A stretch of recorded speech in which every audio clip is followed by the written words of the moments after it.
And action! Welcome back to another episode of Rip Through a Podcast. Matho, I said last week that we got kissed on you know what. Yes. And I think this one is something that I've wanted to do, and I know you've wanted to do. I've been messaging for a while now. And I know that he's wanted to do it. Yeah. So that's a perfect combination. But we had a couple of years with this guy, and when I say a couple of years, he was an absolute gun. He shared a best and fairest with me, which I thought was pretty rigged because I deserved it. Yeah. I deserved it. Just to myself, He was but our it is captain. what it is. I think he played like 10 games that year, that guy, but it's in the contract. But I'll read through some accolades because he's got a list longer than you know what. He played 177 AFL games for Collingwood and Brisbane Lions. 2010 Premiership player. Now that was depressing because I hated that team at the time. 2012 All-Australian. Only one All-Australian? Yeah, few squads. Far out. Few squads. Collingwood Copeland Trophy, which is their best and fairest in 2012. That season of 2012, he was an absolute, oh my God, superstar. Brisbane Lions captain 2017 to 2018. It is Dayne, look at him now, Beams.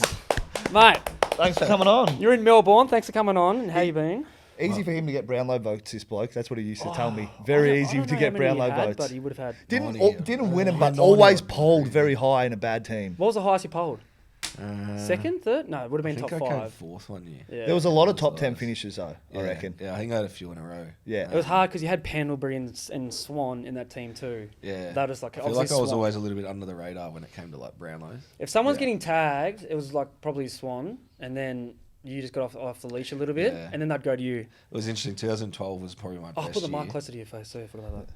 2012 was probably the best year, and that was like the first half of the year I didn't get tagged, and then like the last sort of half a dozen games, like it was like they were going past Pendlebury and Swan to play on me, so it was like a bit of a feather in my car. I was You were like, oh, pat him in the back. yeah, What and age they were were you- getting off the chain. I was What like, age cool. were you 2012?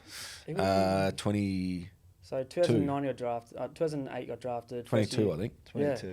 It's It a was like pretty if- young age to get tagged. Mate, I'll give you a little rundown of that year he had, and I've got it here because when I saw it, the bloke averaged, and this is crazy, he played 22 games, which maybe he had a couple of missed games or injuries, averaged 31.9 disposals, 1 goal a game, 5.2 tackles, 6.2 clearances. That's fucked. Yeah, well, That's a year. the That's a fir- Brownlow year. yeah, well, the first 4 games I don't think I played the midfield because I only and You're it's a interesting. half forward, Yeah, well, 2012. The only reason I played midfield was because Luke Ball did his ACL. I don't know if you remember. Yeah. No, I do. Yeah, so early on in the year he did his ACL, and like I remember being like and I'm not afraid to say it, like I was shitty that I never played, like I wasn't playing midfield at that stage. Like I felt like I'd done my apprenticeship. I'd done the 3 years at What's that, half 3 forward. years? Yeah, and I was like, I'm ready to sort of start trying to get more midfield minutes. What were you doing damage-wise as a forward? I Oh, like because you'd spend like a little yeah. bit of time on ball. I was when, like, someone needed I rest. was pretty good as a half forward early. Yeah. Like I think in my first sort of couple of years, I would average around that sort of 16 to 20 possession mark, kick Yeah. a couple of goals. So it's Yeah. like what you want half forwards Yeah. to do. Well, you finished your career like actually goal for goal with your games. Yeah. I So remember I'm pretty that. sure. Yeah. I think I might have kicked more goals than games. So which is huge, especially Yeah. as a mid. Yeah. But you were shitty, and then 2012, what did old mate say? Yeah, you can spend some more time now. Ballies out. Yeah, well, that's what I mean. Like, so after that injury, I went to Robert Harvey was the midfield coach at the time. I love Robbo. Banger. And Banger. Banger, he always used to scratch his ear. Like when he Yeah, was, he notice was that? assistant coach at. Yeah, so when he was like Blues. doing his presents, he'd always scratch his ear and stuff. It's Mad Dog I don't Finger. even know if he Mad, really... no, it's Mad Dog Yeah, Finger. yeah, he's a really nice guy, and I got along really well with him. So I remember when he got injured, I just literally went and I was like banging down his door. I'm like, oh, that's my midfield. Like I said, I want that midfield spot. You're like side bottom, but not fucking take that spot. Yeah, well, side bottom Seal was more of like that half forward winger Yeah, at yeah. that stage. So He was playing wing before, wasn't cool. yeah, well, he pretty much hasn't really changed really since. Like he's played probably a bit more midfield this year. Yeah. But yeah, he's always been predominantly a winger. But yeah, I just wanted that midfield spot, and then they early, like so for the first like probably half a dozen games, they would give me jobs, like not tagging jobs, but be accountable for someone. so I remember playing on like Scott Thompson, Joe Watson. They'd always give me that bigger body. midfielder that they wanted. So it was always about playing on them at stoppage and then move off them. Because at that stage of my career, I was actually pretty good at running. I was going to say, but you're like a Swan type. Like I know you're better than Swan in this terms, but like you don't look fast on camera, but like on field, you move so like it was like fluent. I don't know It's what like it was. efficient, yeah. Yeah, I remember that because I used to play against you. I always say to people, like, if it was to explain myself as a player, like, I never was the greatest athlete, but I feel like I could move around the ground efficiently, and Yeah. because my brain was able to Yeah. I'd read the play pretty Your well. patterns were good. Footy smarts, like where you run. Yeah. So it's like efficient running. You know, you're not just running for Yeah. the sake of it. You're running because you know that's where the ball's going to go, and then ultimately you get the ball. And that's Yeah. what Dayne was really good at. That's like, what, you yeah. know, He would always he just looks get the in last positions. person I've ever think Exactly. he's a fucking athlete. But he'd just get himself, and he was never great with his skills. Like he'd always hit targets and stuff, but it was never pretty. It looked with yuck. Yeah, Sonny. But just got the yuck. job done. but he I always like just Sonny, racked but up the ball. his whole everything looked yuck, but he's just such a good player. Yeah, so I ended up playing on those sorts of guys for the first sort of half a dozen games, and I actually did really well. Like it was really good for my development. Like I remember just learning lots off them. And a lot of them are really like they're lazy, like so, Yeah. but they're not. Those guys weren't the greatest athletes either, but No. they're really good inside. So like being able to like beat them inside, I knew if I beat them there, I'd win that matchup because I'd get them around the ground. Yeah. And yeah, like for the first 6 weeks, I sort of had those jobs, and then it sort of started to flip. Like people started to get jobs on me, like because I was going that well. In the, so I was like, instead of the young bull doing it, Yeah. it's like, oh, actually puts it work. You Because didn't have Yeah. to follow them around. So you it won the was- best and fairest that year. Well, like 2012, that's obviously a pretty damn good year. And yeah, well, we obviously played in All-Australian. we played in the prelim that year as well, so we had a pretty successful year as a team. Did you win the granny year before? No, we lost it to Geelong. Geelong. And So we you were out played in front. 2-10-1, 2-11. We played Geelong and lost, and then 2012 we prelim. got knocked out in the prelim. Who? Yeah. Sydney in Sydney. Oh, that was Yeah. good though. Yeah, so it was a tough one, but yeah, on a personal note, it was like a really pleasing sort of year and like a breakout year, I guess. That would have been your I've made it type shit. Yeah, well, it just gave me confidence that you Yeah. could just compete at that level. He Yeah. was I don't Oh, know, no. because in Melbourne, like there was big dogs and there was guys who were like next big dogs. So you got like Dusty, like he was on the same. Yeah, as Dusty. I know. Before Dusty, I was actually. in Melbourne and went to a lot of games. Beams, he was actually one of my You're a favourite Saints, players. you're a so Saints fan. um, Let's You were a so, Saints fan. I was, yeah, Saints yeah. fan. It's disgusting. You would have hated to. I went to the granny. I went to the draw too. So we'll I get didn't to know that. you were a we'll Saints get, fan. We'll get to that It's soon. actually fucking pisser. I'm going to speak to Milne about it too. I've done a couple games with him. And it's, just, it's funny to hear, bro. Bounce to the ball, oh, like mate. fuck. He'd still be filthy at that, Well, wouldn't he? people ask him all the time, and he's like, I was talking to him, he's like, I just hate that fucking question. I couldn't have got it. Like, I was Yeah. like, but could you? It looked on The TV. ball just like it just didn't go his way. Like it just. It's sort of like he continued hesitated a bit because he thought it was going to, but then it bounced the complete opposite. We'll just. on. Do you remember it? Remember we were the? so, I remember it that- vividly. Like we're so lucky. Yeah. Because it could have bounced back and it's a goal. We played shit that game though. Like It we showed. we had an average winning margin that final series, like 10 goals, yeah. And Really? then They that were that game, we were dominant. just like Yeah.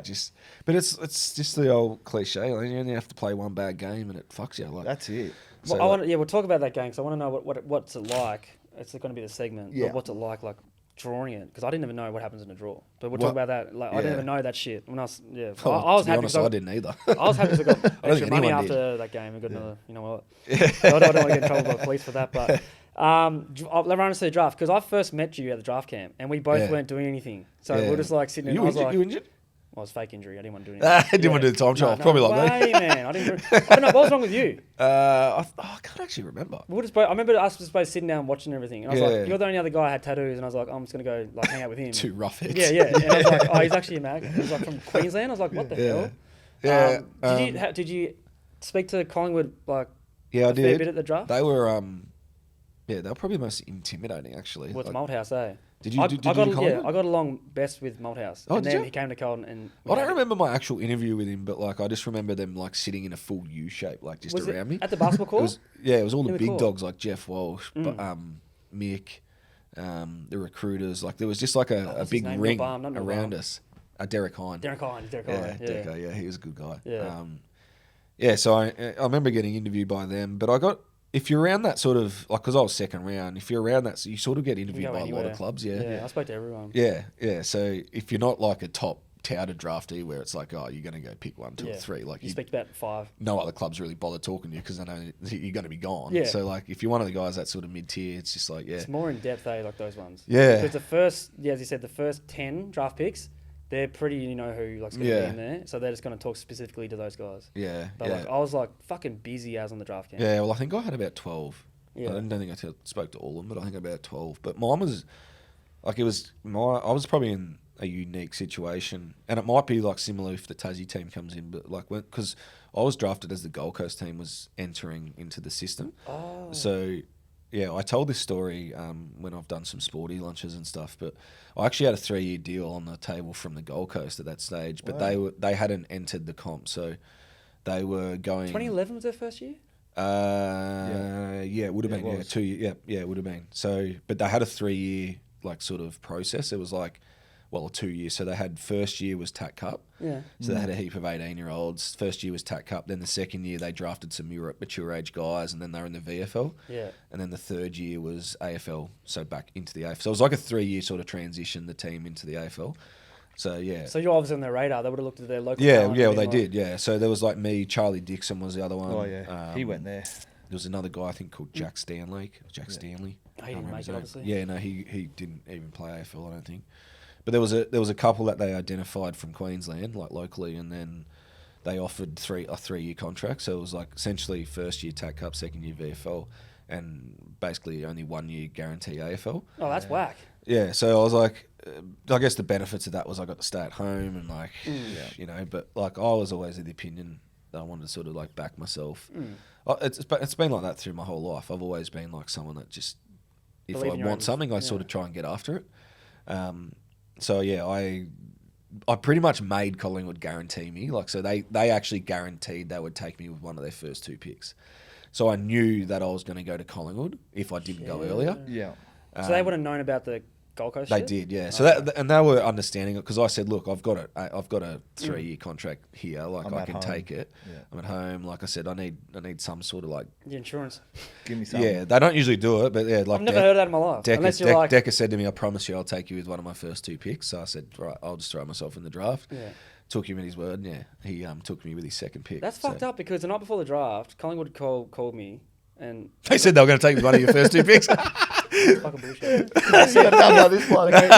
go, if you're there in the 20s, we'll take you. Yeah, right. So I was like, well, what pick did you go? Yeah. 40. So Ah, even so Adelaide, you were there? Yeah, Adelaide called me the morning of, and they said if you're in the 20s, 30s, we'll take you as well. And they took Collingwood took you at pick 29. Yeah, Steele at 11. Yeah, and then they took Sloaney at like 30 something. Who So I was like, What oh, was they're Collingwood's 2 good next pick? players. They'd Did they- steal you, and who was then after that? It was I think maybe- it was Not Was it Blairy, random, was wasn't it? Nah, Blairy's rookie. It was around. I don't know if he made Luke it. Rounds.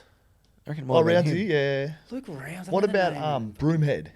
No, No, he was he's a couple later. years He after. He was a couple of years later. Okay. Yeah, Yeah, Roundsy. I think it was Luke Rounds. There was Yeah. Jared Blight. Luke Rounds, Jared Blight. Yeah, but Bloody was late though, wasn't he? Then they had an academy. I think they had it might have been an academy pick.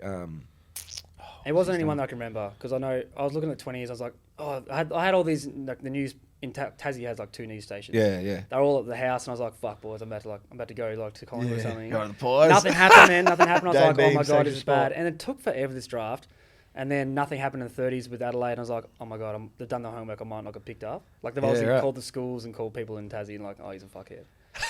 And then the Blues, who I didn't speak to, took me at pick 40. Man. Yeah, I was right. like, "Fuck!" And then, That's crazy yeah. how it works out, isn't it? Oh, So you we- didn't you talk just- to Carlton? Not at all. Because Yeah, there that's was obviously weird. rats, and I don't remember speaking to rats. I got bad memory, but I don't. Again, think I they spoke to probably them. think you're never going Be there. to. Yeah. Yeah, I thought I was going to go like top 15, top 20. I killed it, but I was like older. I was 1 year older than everyone else. It's like, look, I watch a lot of baseball, and Yeah. there was a guy in the previous baseball draft called JJ Weatherholt, and he was meant to go, like literally they touted him as like pick 1 or 2, and he ended up getting to 7. Like so, the Cardinals, like who I follow, Yeah. they didn't Kazakh- they didn't even speak to this guy. And then I said, why And is he still there? He Boom, got to took him. 7, yeah, Yeah. and they took him. Yeah, it's The, crazy. the way they like do it how works. overseas is like it's millions and millions of dollars if you're like another. Oh pick. yeah, man. Straight off. It's Yeah, like the it's round. different world in there, different world there. But yeah, really well. When like I found the 2 like I always look at it like this. Like so, the first 2 years I had like in the AFL, I managed to play 43 games, win a premiership, and I Yeah. wouldn't have even played an AFL. The Gold Coast weren't even in the game You've at been that playing stage. Wow. VFL in second Yeah. year. Wow, that's a huge way to look at it. So it's like yeah, you pretty would say you pretty played good yourself. You choice. would have played Yeah. VFL. You make a and- lot of bad decisions in Yeah. life, No, but that was one of the bad ones. That's one you can hang Because your you hat say on. like, oh yeah, I could have. Was a 3-year deal at Gold Coast? They have like how much money was incentivized? Oh, it was the same. So it was around the same, like, Like as 90 yeah. grand back then. Well, not I even think that. it was no, not even that. It was 50? like 60, 50, 50, 60, yeah. yeah. Plus matches, but Yeah. again, like I wasn't even going to play an AFL game. Yeah, so true. like, How'd you go leaving like obviously Queensland? Because for me, I was like, fuck it, get me out of Tassie. Yeah. How'd you go leaving Queensland, coming to Melbourne? Who'd I you? was a bit like at the start. I remember being a bit like homesick for the first month. Mm. Like I remember like calling mum and dad and being a bit like just like fuck. Like Yeah. not really liking Different it. weather, sort of- bro. Yeah, well, it was just like being away from your comfort zone, like Yeah. mum's cooking and Yeah. washing and all that stuff. Do you have Like, a host family, or did you? Yeah, so Collingwood had a house. I actually remember hearing about They that. drafted that many that year. Yeah. They drafted so many. I think there was like 8 new draftees. Yeah. They had to get actually another one. So there was like they had 2 houses. They were both in Williamstown. Yeah. One was on the Strand there, along near the Yeah, beach, yeah, and then yeah. the other one was just a bit more in near the Rifle Hotel. Actually, it was so a much pub. money, those fuckers. Yeah, so they had 2 houses, but they just had like a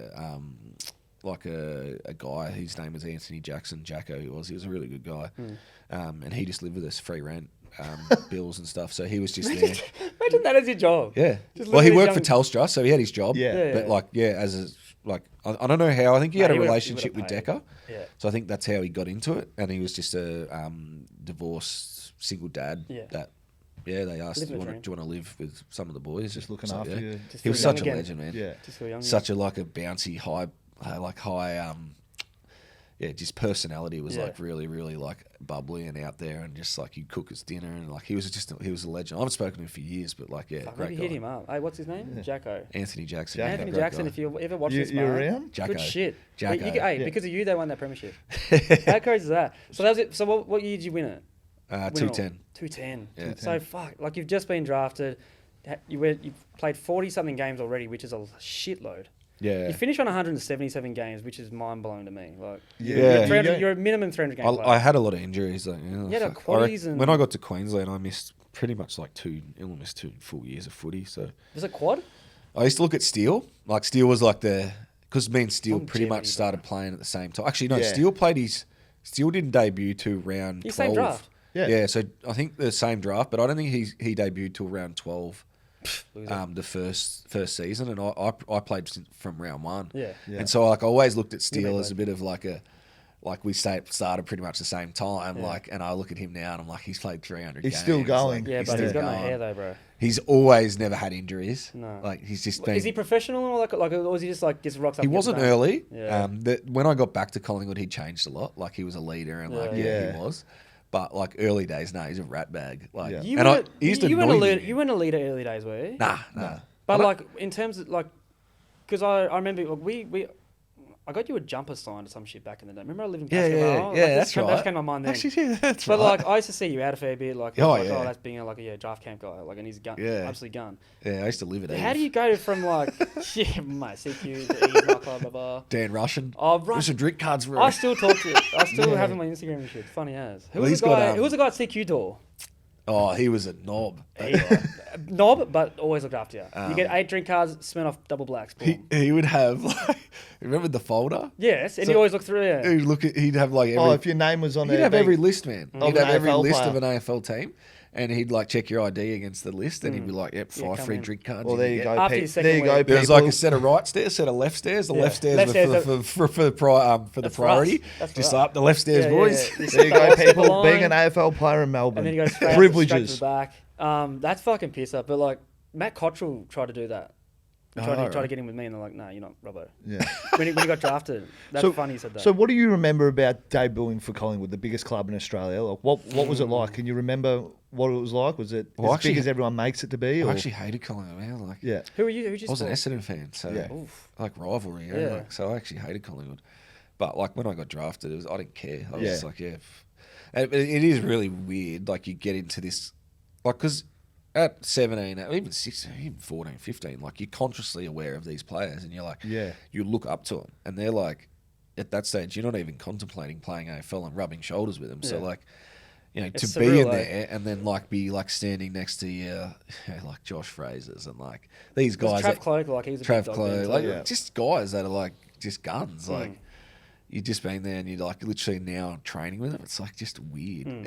Even like just It being is a coached weird by concept Nick. to Eddie think. McGuire, it like is. old It's- house, seeing those guys all the time. It's very strange. But you soon just realise, and this is what like I always, people always like want to know what AFL players are like, and it's like they're just people. like Normal you as just, fuck. you It's just a normal, yeah. you just get in there and they're just normal dudes, man. Like they're just playing footy. Yeah. Like that's It's when you say that though, but like AFL, when you get to the AFL, you don't turn into someone you're not, but you get like molded into this thing. You Yeah. feel like you're like, oh, okay, I'm an AFL player now, and now you lose a lot of like I can't be. Yeah, I that definitely guy. agree with that. Like, Yeah. I feel like You still like around the boys, like we're all the same. Like, Yeah. fuck, I haven't seen you for how long, and then we did like, Yeah. laughs and shit again. yeah. But like when you get into that system, you're not this. You can't be the same. Nah, well, 'Cause there's so it much. took me like a year and let's say 4 or 5 years to learn that. I guess that comes from like being mature enough to be your own person as well. Like, and I Yeah. think that takes maturity. Unless you're one out of the box where you're just like very mature from an early age, but with age comes maturity, and like when you're Keep going. You can get talking. when you get into like that system, it's just you want to try and fit in as much as Yeah. you can. Thanks, Emily. Um, That's Dayne, by the way. Hey, how you going? He got beers. Just for a segment. Oh right. Yeah, for the We're Hahn a segment. sponsor. Right. So yeah, you just I don't know. You just get into this.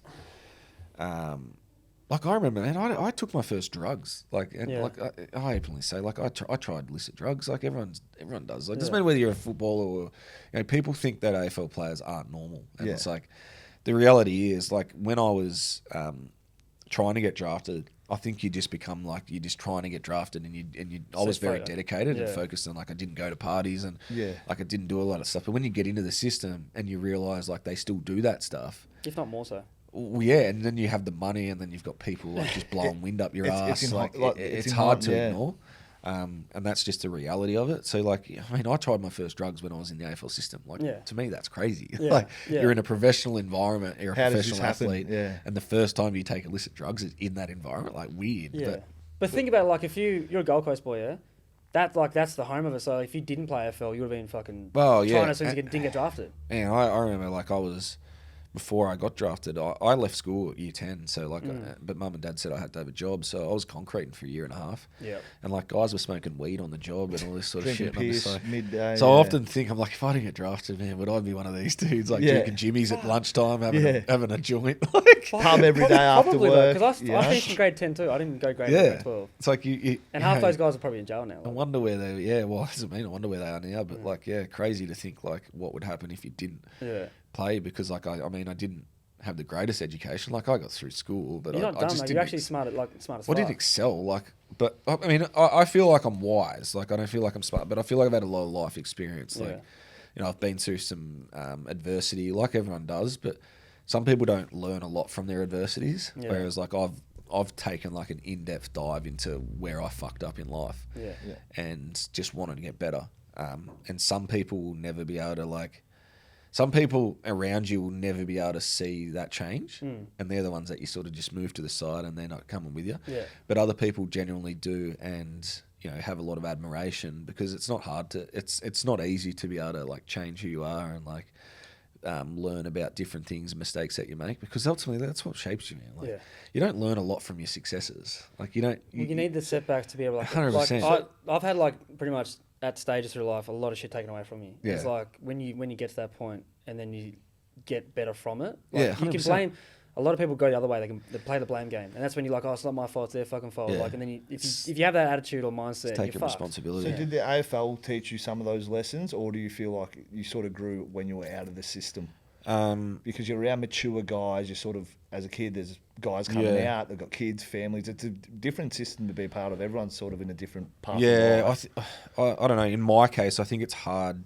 I think it would have been hard for me to learn those lessons while still being in that environment. Okay. I feel like it took me to get out of the environment to be able to really just, like, because I mean, and you can't help this, but, like, and it's probably changed a bit since I started, but, like, because there's never women's footy when I was playing. Yeah. So it was very, very, like, egotistically, like, like from a gender point of view, like, it was all males. Like 90% of your club was males, like, Yeah. whether it was staff, players, like, it's just, you're around that sort of environment. And sometimes, for whatever reason, it's harder to be your natural self when you're around men.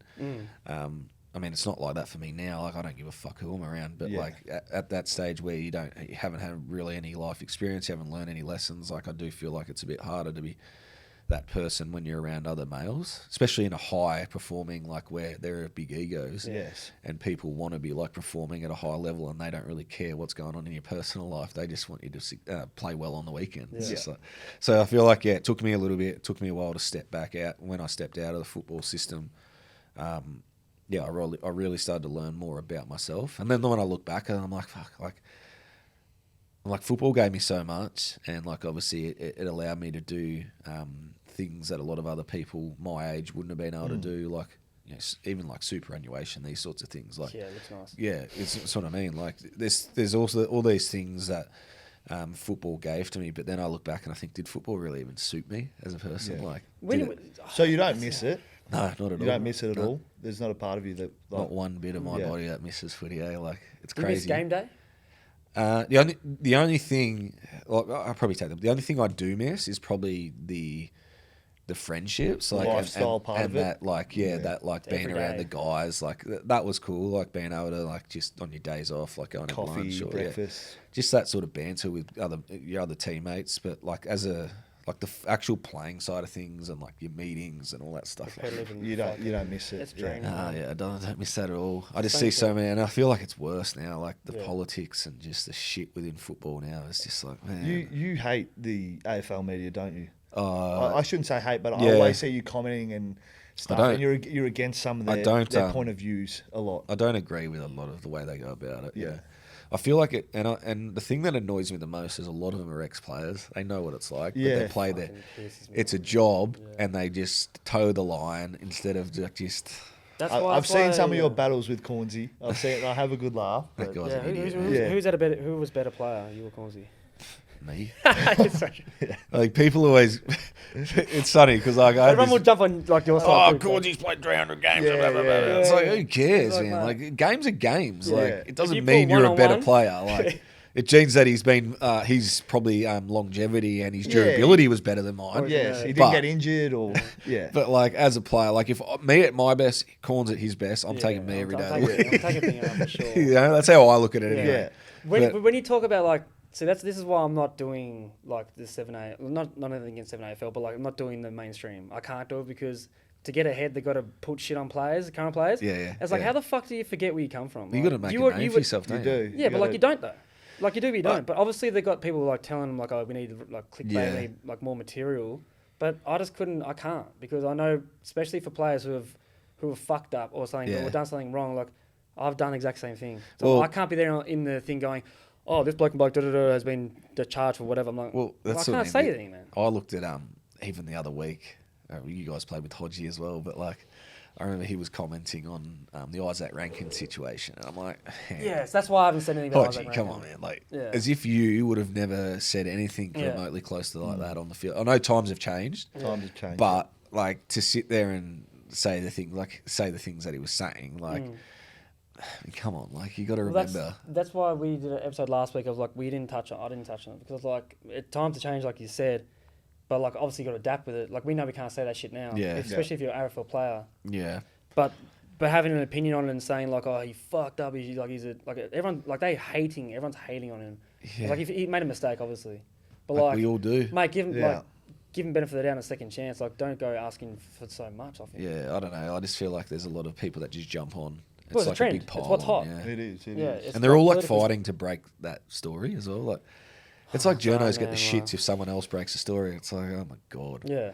Like, man, look It's at not who's right. It's who's first. look at the other week when Jack Ginnivan was walking to the airport and you've got Yeah. some like that was genuinely No, embarrassing. that was bad. Diabolical by We had, that we had a reporter. big crack at that. We had So a- I was we don't talking like to Come off it. I messaged Guinea and I was like, what do you actually think about it? And talked like he spoke to me and I was like, he goes, I couldn't say what I wanted to say. I'm like, we'll say it for you. Yeah. So we went ham on it. But regardless, that woman, like, not if it was a man or woman, I would still have the same opinion. That was fucking embarrassing. Oh, it's I'd be like- flat if my son, like, Look, did surely as a network. What's your job? What is that? But surely as a network, you can't be like. No, they would have loved it. You reckon? Oh Think man, of like, it, no, if I was Channel we- 7, we well, it talked draws about it. eyeballs, doesn't it? Yeah, I guess. talked at the about end of it. the day, Who- how many exactly. people watch that? gets you. It's a bit of rage bait. It was. clickbait. It went People- viral. It went viral. It went viral. All right, Rob. It's one of our favourite segments. It's the fifth quarter by Hahn.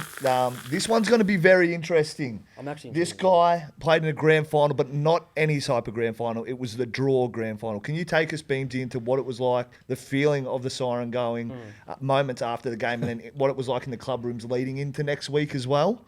It was. Did you know if you draw, Not the it's, rule. you I come don't back know a the week rules. after? I didn't know the rules. I don't think anyone did. I didn't. Honestly, like, we sort of stood there and we were like, what the fuck's going on? Like, we literally like, what the fuck's going on? Like, and we just assumed that they would make I don't know why. Like, This is going to sound bizarre, yeah, but I just thought that they would like literally make us play extra time because that was the way we get a result. Every sport does it. So I didn't actually know that there was any rule about coming back the next week, like because no one ever plans for a draw. Like, it wasn't even something you'd spoken about. Like it's crazy, like how much. Has there been one? I can't remember there being one. I don't think so. highly doubt it. I highly doubt So that's it. Like why you guys know how much planning goes into a game. Like Yes. there's Yeah. even more that goes into a The grand what-ifs. final. Yeah. And it's like out of everything you talk about, you don't talk about a draw. So that's save could the never. game. Save the game. Got to win the game. so It's not and like it's off the just call. so many different variables. Like even to the point where like you're talking like you got to get briefed on like events after the grand final and all this and what to bring and what to Yeah. wear and like there's all these things that you get spoken to about, and the one thing you don't happens, and you're just like, what the hell's going on? Like So siren goes, boom. Obviously the Steve. I didn't know Neal what was thing, going on. The Yeah, ball like, didn't bounce his way. Let's just say that. I literally was just like trying to figure out like the things that just go through your head are just like extra time, obviously. Yeah. You But see the footage. but you Everyone's don't know like the looking around. rules. Yeah, like Everyone's no, I bugging. don't think anyone did. And then I remember Nick Rewalt and Nick Maxwell, the two skippers. They went and they were talking to Gillum McLaughlin. Actually, it might have been Andrew Demetrio at the time. Demetrio, Yeah. So I think they were talking to him, and then obviously he relayed the rules on to them, and then they came over and obviously spoke to the respective teams about what was going to happen. And I remember Maxie just saying like, we just got to prepare for next week, boys. Like we got to play next week, and everyone was just like it was flat. It was actually really deflating. Of course it would be. You just gave everything. Yeah, for the first like initially like it's deflating, but then you got to quickly try and just like shut that out. And Did they give best ons for that game still? Yeah, Lenny Hayes Did got they? the medal. Yeah, he got the yeah, medal. I can't remember. Lenny Hayes. I don't think they actually presented it though. Yeah, they did. Did they actually yeah, present and he it? took I can't He remember. could, he Were you could barely. there? He could, yeah, I was there. I was in the stands watching. He could barely talk after it, and then he took it straight off because it was like obviously a bit of a weird feeling. Did you say anything out on the ground to anyone, or were you just sitting there by yourself? I actually can't remember. Bit of a blur. Yeah, I actually can't remember, but I do remember like just being like a bit confused about it all. But then, funnily enough, like so where the races are, Yeah. both of them got like a sewage leak. So Oh, you couldn't go down the room. So we couldn't go down in our own rooms. remember that. So we actually had to go over to the like cricketers' change rooms. Someone had to bring all our bags over, and yeah, like we actually get changed and dressed and stuff in not even the rooms that you usually get dressed and changed. What in. was the change rooms like? Were you just sitting there silently? It was Like, obviously, weird. family and friends are coming in. This is the biggest day of the year. Like, Yeah, what are you strange. saying? Like, fuck me. Yeah, Like, just- to you your just gotta- missus, like, there's all this stuff going Got to on. explain that. Yeah, you got to come back the next week, and people just have to logistically, because obviously my parents from Queensland, like trying Yeah. to figure out how they go. True. Travel, Days of the week. Yeah. So, yeah, there was a lot of things, like even like our holidays, like so players, like we had the Copeland the next Friday. Yeah, everything. But booked you in got to play advance. granny though. Yeah. Yeah, so we had Play another granny. we had the Copeland next Friday. Obviously, that got pushed back. Yeah, but, yeah. but from a Everyone books their away trips planning after point of that view, day. yeah. So on Saturday, there was like 5 of us. We were going to Bali. Yeah. So we booked to go on the Saturday after the Copeland, and we're playing the grand final that day now. I didn't even think about that part. So like the AFL were good. Like they reimbursed all our flights and all that stuff. Shout out AFL. Yeah, they actually did. They looked after That's us. So we got upgraded business. You and everything. should have said you're going to Vegas. Actually, Yeah. Also, reimburse that shit. there is a little treat for playing in grannies, and it's a cash for the players. Double bonus, So baby. you got a double bonus. Yeah. So what was it like then winning the granny? What was that like after drawn? Come back, do it all again. What was it like to win it? Well, we were like I say this as well. We were so confident. Like 'Cause you- I could Even still after drawing? as a young player, like you look to the older players. Like Yeah. so you try and read their body language and like you sort of eardrop on their conversations and like the feeling I got like through that next week was like just confidence, like because we played badly that first week. And you had an average winning margin of 10 goals. throughout the Exactly. So finals. we were Had your like bag the, game. the feeling I got was like that St Kilda like got through their best shot, They got lucky. didn't hit. It's all over now. What was the score the week after? What was it? We won You by flogged about them, 10 mate. goals. Flogged them. Like Yeah, it was like flogged a them. Actually, proper might have been flogging. more. Yeah. And then the celebrations afterwards in the rooms, was it bigger, do you feel, because of the draw? Or It's so crazy because like it's just like it was so long. It was like 15 years ago. Yeah, Like, it's a actually, long you time, forget man. about it. Jesus Yeah. Christ, that's Yeah, so you forget it. It's like life goes so quick, you forget. Like, but I do like I just remember being like you got to go to like I think it's different now. Like, I think they actually stay at the ground and they have like a little concert at the ground. But we went across to Amy Park and we had a we had like a event where they introduced the players and the people get in the crowd and like it's just and then the next day was Gosh's paddock where we trained. Like there was just people everywhere. Like, it was crazy. Like, because Collingwood hadn't won one for 20 years at that stage. Yeah. So, like, yeah, the town was just fucking, it was insane. You think about, like, I remember seeing, like, footage and videos and stuff because the Blues were in finals, but we went far off. But I remember, like, just watching the celebrations at Amy Park and Gosh's Paddock. Yeah. I've never seen that many, like, supporters at a fucking ground. Gosh's Paddock. We had fans at the ground for. And if you go and watch finals. the footage of Gosh's Paddock, like, we've all got these, like, glasses on. Yeah, like the old speed dealers, bro. We all literally, like, well, probably 80% of the team went straight from Tramp to Gosh's Paddock. Yeah, man. Yeah, love That's a that. great story. You need a glass. That's a great story. We were like literally Tramp. We went to the club. I remember Daisy because there was a boom gate. Like, Yeah. so the boom gate like would lift up. You'd scan your thing where you drive in. The boom gate would go up, and then on the way out it'd go up as well. Daisy ran straight through the boom gate, just snapped the boom gate off. What, on in the car? Yeah, like Dave, no, not in his car. Not in his car. God. Just ran through it. Like just took snapped it it off. out with Yeah. his body. Who was best on that week? So you're a young bloke coming Oh, up. there's So a lot. if you did it now, it'd probably be different. But who was like best on that week? Who was good?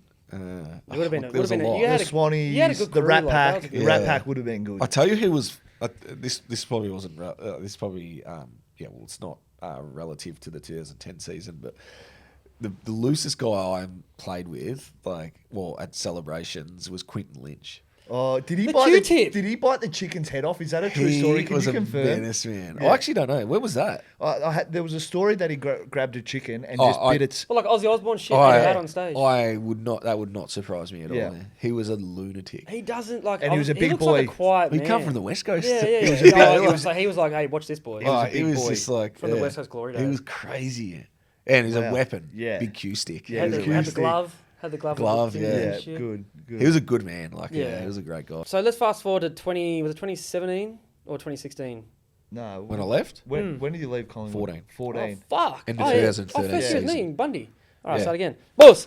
All right, so You let's should know fast that. forward. I got a bad memory. Let's fast forward to 2014, where I was talking to the Brisbane Lions. I just got cut from the Blues. I was talking to the Brisbane Lions and Richmond Footy Club, and Mr. Greg Swan, love that bloke. He was like, hey, I've got a couple of big players coming up here as well. We got Dayne Beams. I was like, oh my God, that's amazing. And I think Brisbane finished like 12th or 13th. I was like, they're going to play final soon. Alan Christensen as well. So we got to Brisbane Lions, but run me through how your exit went, because you're obviously a very, very big, well-known player, playing some great footy. Biggest club in Australia. Biggest club in won Australia. a flag there, B&F there. Run me through what was happening in And why the 2014. move? Yeah, 'Cause well, I don't know why you left. Well- I sort of do, but I don't. I mean, like most of my career, man, there's always mixed messages about like why I do things, and like I'm someone, when I make a decision, I do it. Like I don't look back. You know, and I put thought into my decisions. I don't just like make them flippantly.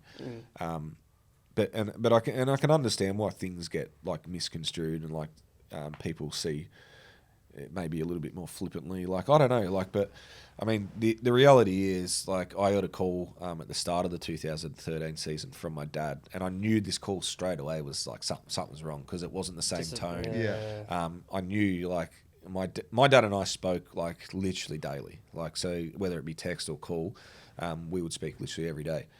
So I knew when I got this call, I knew something was up. And he told me that he'd had bowel cancer, and I was like, it was a family. Well, we'd have a family history of this stuff. So, and his mum had died from lung cancer. So like when he told me it was cancer, like you know straight away, like yeah, sort of lost my shit for a bit. But then you sort of come to this realization that it's like you don't want to jump to conclusions. So like at this stage, like it wasn't terminal or anything like that, but You've just been told he had it, like with early like, diagnosis, bowel cancer's pretty treatable and pretty like the success rates are pretty high.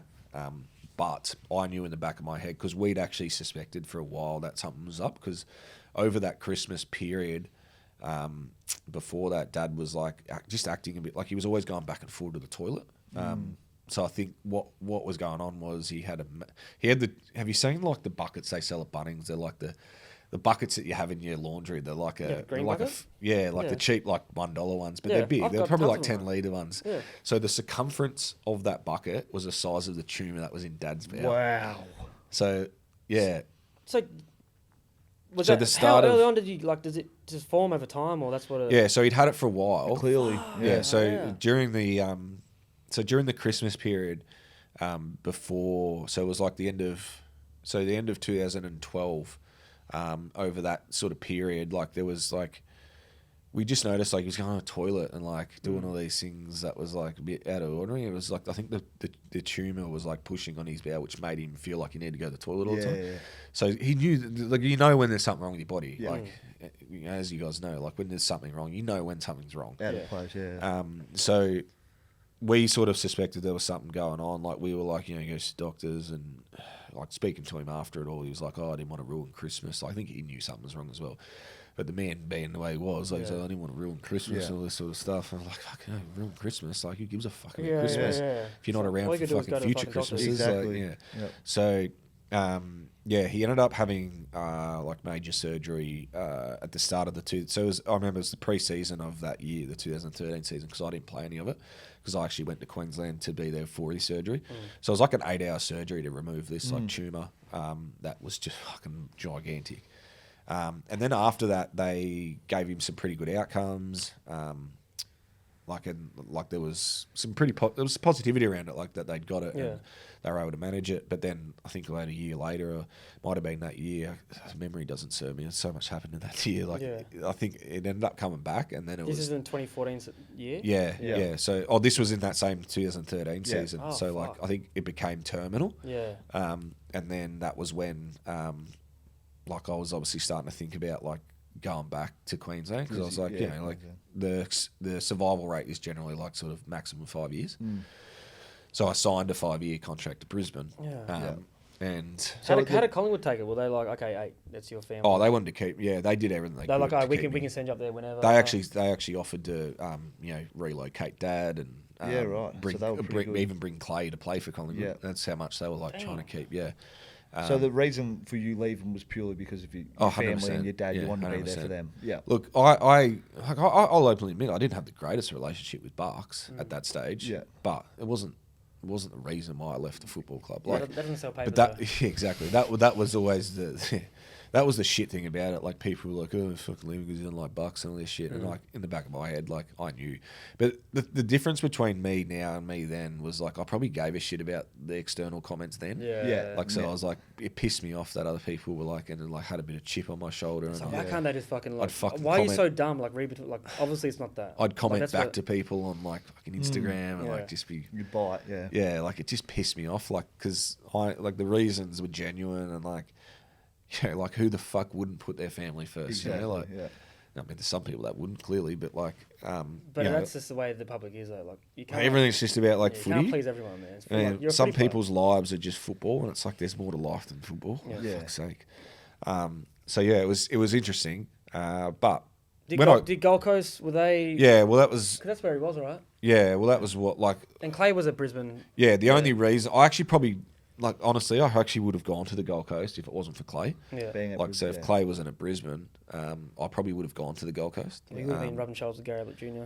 I would have... Dad lived on the Gold Coast. It just didn't matter for you at that time. It just... Well, I just wanted to be in Queensland. Yeah. But, like, obviously, like, having Clay, like, it was pretty cool to play with my brother. Yeah. And Dad, like, would literally commute all the time. Anyway, he didn't miss a game. And, like, it was a 45-minute drive to the Gold Coast. Like, so it's not that big a deal.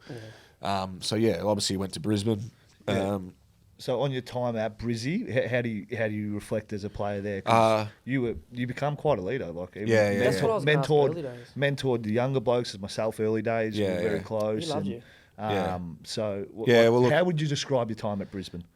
Well, when I got to Brisbane, like, and you know, Robbo, you might be able to say this as well. Like, I really just like seen how almost I was a little bit taken back about like how bad of a state. It's irrelevant, like. Yeah, like it just even like everything, like the culture. Then it was like the facilities. I was just taken back. I was disadvantaged. Like, this is like you toured it, right? Did you tour it before you went? Yeah, I did. Yeah, I toured it, but I was like, oh, you know, they're talking about actually no, I don't think I did. Really? I didn't. No, I didn't. No, I didn't tour it because I didn't care. I was like, fuck, I'm just going back anyway. So no, I didn't. So that's why I was taken back. I was like, well, this is really like, disadvantaged, but also like, fuck, like how can we like perform at the level we need to without having the facilities and the resources that these other. Even the money. Because I came from Collingwood, so like this is the best of the best, to Brisbane, which is probably the worst. Best of the best. Yeah. So it's like fuck, like it was a big stark difference. So again, like I always look internal. I'm like, what can I do to sort of like try and help the club sort of move forward? Because like I'd committed to the club and like, you know, I was on decent money and I was like, yeah, I wanted to be able to like make an impact. So I guess the first thing I thought was like, you know, it was always spoken about like the retention, like guys always leaving, and I was like, so how the fuck can I have an impact on that? Like, what can I possibly do to like make sure that guys don't want to leave? Yeah. And for me, it all comes down to relationships. So it's like, you know, making sure that guys feel comfortable, you know, inviting them over to your house or just going out and like checking in on them, like all these things. You went above and beyond that though. They have a big impact on like making sure that guys, you know, feel comfortable and safe and like want to actually because football aside, like playing wise, results, like that's one element. But like if guys feel actually like they like the place and, you know, they've got good friendships, I feel like that'll come before the results. So like they'll choose to stay over like winning or losing because they feel comfortable and they know that winning will come on the back of like keeping a group together. And what was good that because we were from interstate as well, and a lot of the players were from interstate, then now you got some homegrown talent at Brisbane Lions, but no one had family or friends up there. So like once you, like the club was like your family and friends. Exactly, yeah. So the aspect that you drove hard was the, okay, days off or after training when you get bored and you're like, oh, you start thinking about other stuff, you don't have any friends or family, like that's when we like do the dinners and we'll hang out more. So it was like a real close friendship group. Whereas like playing for Colton or Collingwood, you see them at the club, but like outside of footy, you just go have your own mates or most of the other people. Oh, 100%. And then I guess the other thing, like there was probably two, there was like obviously like staying connected with your teammates. Particularly, I took a real interest in the younger guys as well. Yeah. Because like older guys are settled, they've got like partners and like it's a big deal for some of these kids like you know yourself, like Cam Rayner, like Jared Berry, Hugh McCluggage, all these guys that are like established stars now. Yeah. Like when they first got there, they were just babies, deer in the headlights. So you're trying to take them under your wing and just do the right thing. Yeah. But then there's the other element of like what I noticed was like the training standards. They were terrible, man. Like from what I'd seen, like look where we were training. Look where we were. Yeah, but we had a different training ground every day. Yeah, like even that, like just the facilities were one thing, but like I don't know. People were very like your leaders and your older guys were just like, and it's nothing against them. It's no criticism. It's just like I noticed, like that it was just the bare minimum. And it was in and out. And don't want to name names, but like some people that were in like exactly like in I don't leadership. think the players have chose leadership group for like how long? Well, it was a coach-driven one. Like, and these were some of the leaders, and it's like like this is why the club's in the position that it's in. And so like this wasn't natural to me either. Like I had natural leadership qualities, but like the whole going above and beyond with training wasn't natural for me. And I don't know if you guys remember, but there was like probably a 2-year period where I was just like, I worked my ass off. Oh, like, you did? Yeah. I clearly remember. Like I just wanted to set like a clear example to guys. And this wasn't, and so it's like I said, this wasn't even natural to me. So where did it come from then? You can't just go, oh, bulls. All I did, essentially. Really like just been fuck it one day, I'm going to try and change the club. Like I literally just took it upon myself to try and get the club back up and running. Like there was some awkward conversations. Like you took everything seriously. When you used to pipe up in meetings, there was like a lot of back and forth. It was like you used to call out a lot of bullshit. Yeah. That's what I remember like being uncomfortable with. I was like, like obviously it helps the team, but like for people to hear it, it's like you didn't care because you're like, hey, I've been at the best. This is whack. Well, I remember I was sitting there going, ugh. It's not a fucking pop. This is what I mean. Like it takes some like look, and I understand like that. It's not everyone's cup of tea. And like you might like me, you might not like me, but at the end of the day, I was there to win. Win games of footy. Yeah. So like, I don't give a fuck if Personally, I upset anyone. It. Yeah. Like, so it doesn't really worry me. It's just like I just wanted the club to be better. And at the end of the day, if you think I'm a dickhead for that, then so be it. But like, I don't think it wasn't like a dickhead element. It was like some people. There's sometimes when like okay, I would just say like you were like the superstar of the team and stuff. Like if there was if you say that you didn't chase someone, you'd be like, oh, it wasn't my job to do that. That's someone else's job. I was not like that, but like example. Yeah. That's the only time I was like, oh, hang on, Bingham, like fuck. Like you're pulling up every other cunt. Like come on, man. Like that's your job. Yeah, that's one thing. But you pulling up people, like it's very hard for players to be able to pull up other players if you know you're going to get put up on vision. Yeah. So you didn't care if you were going to get put up or not. You would just still like say, everyone be quiet, and then the coach would ask, what's everyone think about that? Yeah. No one would say anything, but then you would just fucking go like, Why the fuck isn't one talking? Like, what's going on here? Like, that was terrible. We're not going to get any better with that shit. Like, you'd pull everyone up. Yeah, and that's what changed a lot in the club to where it is now. And like, I don't sit here and take any credit for anything. I just literally wanted to make a difference. You can, though. Yeah, I don't really care anything like that. It's just more like, if the best thing that I hear is like when people say that had an impact on their career. Like that's the best thing that I can hear. Like, I don't care about accolades or anything like that. But you know, just some of the guys like that I see now, like, because I watch every Brisbane game. I watch every Brisbane, I watch every Collingwood game. Like, I don't really take an interest in much else outside of that, but I still do try and watch most of those games. And to see like where those guys are at now in their careers, it's pretty cool. Yeah. Like from where they were. was under you, so you had like Harrow coming up. He was under you. He would have like obviously learned a lot. Like Zorko was obviously in there with you. You had Rocky who got kind of pushed out towards the end of his. But then you had like the emerging leaders, like the guys you spoke about. They would have been witnessing all that shit. Yeah, well, that's what I mean. Like, it wasn't that I didn't care about the older guys. It was just sometimes older guys are stuck in their ways, and they don't like change a whole lot. Yeah. Like some do, some don't care. Like. And I get that as well, because sometimes I don't like change either. Yeah, exactly. But like, it takes. Is that more of an ego thing, or more of okay, I think I know how this should go? Yeah, I probably think it's a bit of both. Yeah. Like, I probably think it's big dick off. Particularly some of those guys, like, and I'm not afraid to say it either. But like, you know, like the Daynes Zorkos and stuff like that. I'm not. You two butt heads a lot in little meetings. Yeah, I'm not going to invest time in Zorks because I know that he's not going to listen anyway. Yeah. So like, you know, great player. Yeah. But I think, in my opinion, there was flaws in his leadership style. Well, he's not. They handed that captaincy over as well. So you were 2018 captain, right? Well, I handed over to Zorks Yeah. Purely because like I The couldn't. stuff with. So hang on, before that, was it an achievement for you to be captain? Were you proud? It was a big moment for you in your 100%, career. yeah, It was huge. Yeah, It was something you I wanted. didn't take it lightly, man. Yeah, No. like I didn't, and that's why I handed it over in the end. Yeah. Like I could have kept going. I could have literally kept the title, but I seen it as a responsibility. Like, so There's so much more comes with it than just fucking being a captain. yeah, I think some people love the title of it, and they don't like the aspects that come. Like, you need to change yourself to do the right things as a captain. Yeah. Like, sometimes it doesn't come naturally to people. Like, so you need to actually change. If people are identifying you as someone of influence, because that's ultimately what you are. You're someone that's influencing the group. So if you're doing the wrong thing, you need to be able to change that. You need to identify it and change it. I just don't think some people really get it. But And extra commitment too. exactly, Like, and so you much need more to, shit. but you need to realize some people don't realize that they just like the title of being the captain, Yeah. flipping the coin and all the glorified bullshit that goes with it. Like, all that shit meant nothing to me. Yeah, Like, yeah. I couldn't care if fucking anyone flipped the coin. I don't care. It's more the stuff that you don't see that's the important stuff. Yeah. Like, and how many that- more extra meetings do you have, and you got to go do all the sponsors? Oh well, things, it's that's that, but it's also like talking to the coaches. Like, so I would you know, always sit down with like Lepper and then Fags the next year. Yeah, so I had Lepper and Fags, so I would sit down with them all the time and chat just about the game, football, players, team, like all the stuff. But it was the main thing for me was like just leading by doing the right things, like, you know, off the field.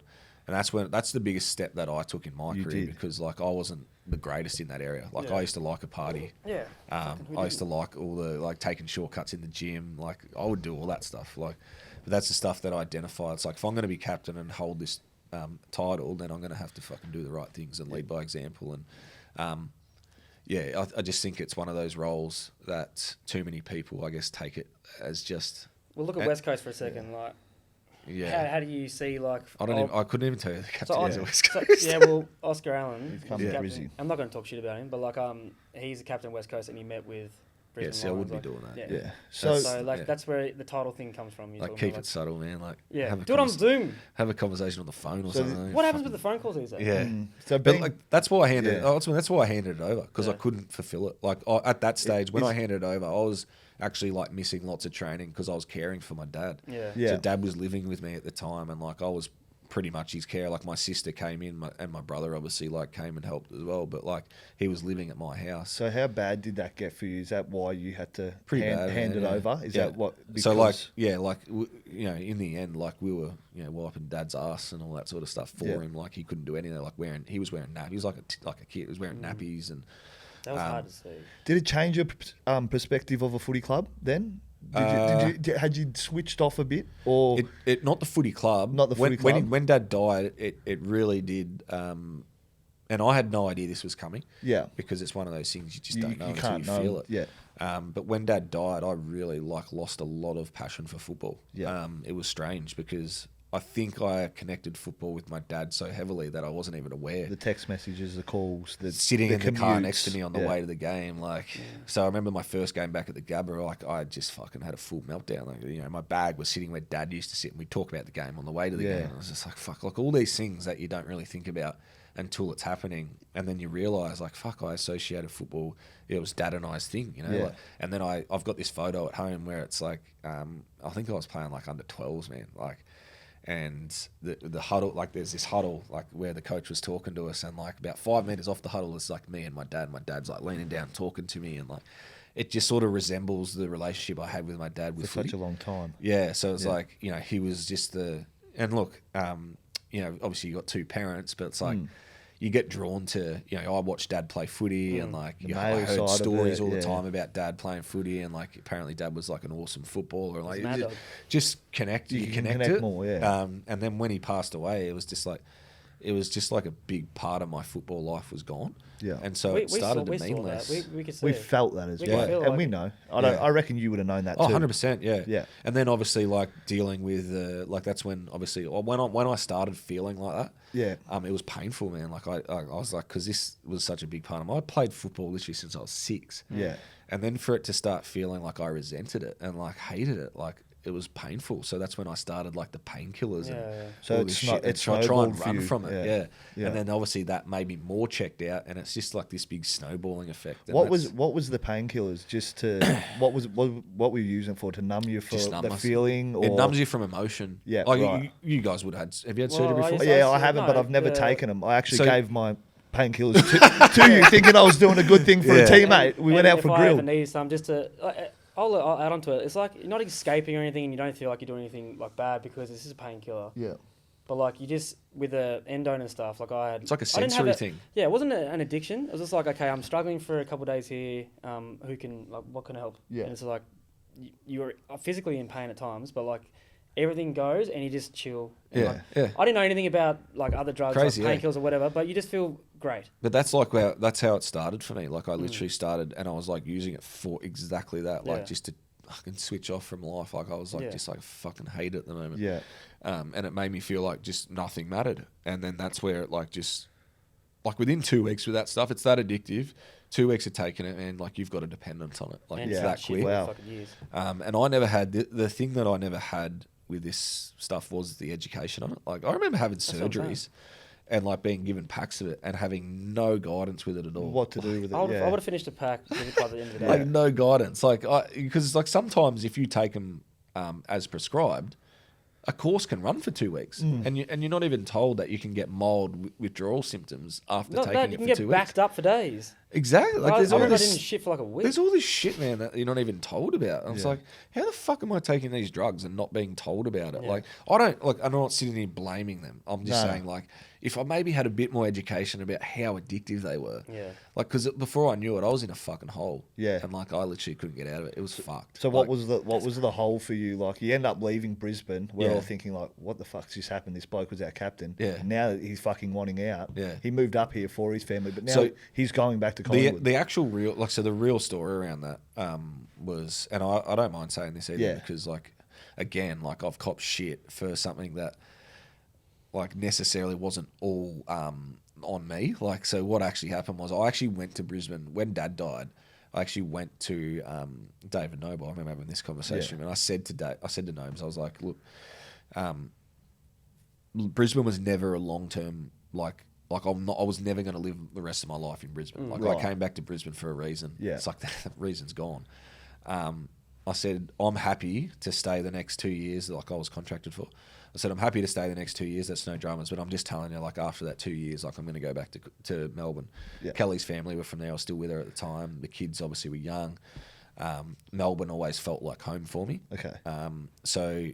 And I probably didn't relay this onto the teammates because at that stage of my life as well, I was probably You were a bit immature reserved. as well, You were. So I didn't relay a lot of this stuff Yeah. onto my teammates, but that was always what I was going to do. So I went and said that to Nobes, but only because I actually wanted to put the club in a better position, because You thought you were doing the right thing. Personally, it's probably going to happen. But if we can get something good for me, Exactly. Like I'm not going to be very useful in like how many years I've got in footy. They can get something good. That's what. Maybe you're saying this. That's why I went to Nobes. I literally said to Nobes, I said, look, I'd be open to you trading me back, and you would get something like good for me. And I'm getting 2 first rounders for me. So like getting something good back for me.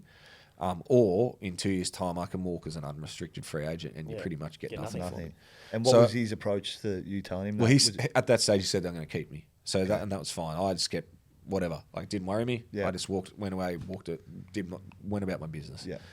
Got to the best and fairest night, and I was under the impression I was staying. So, like I said in my speech that I was looking forward to playing with the boys next year. You did. And this is what people fucking hold on to. Yeah. And that's when, after that speech, that's when it all flipped. So I knew something was up. And look, personal accolades are personal accolades.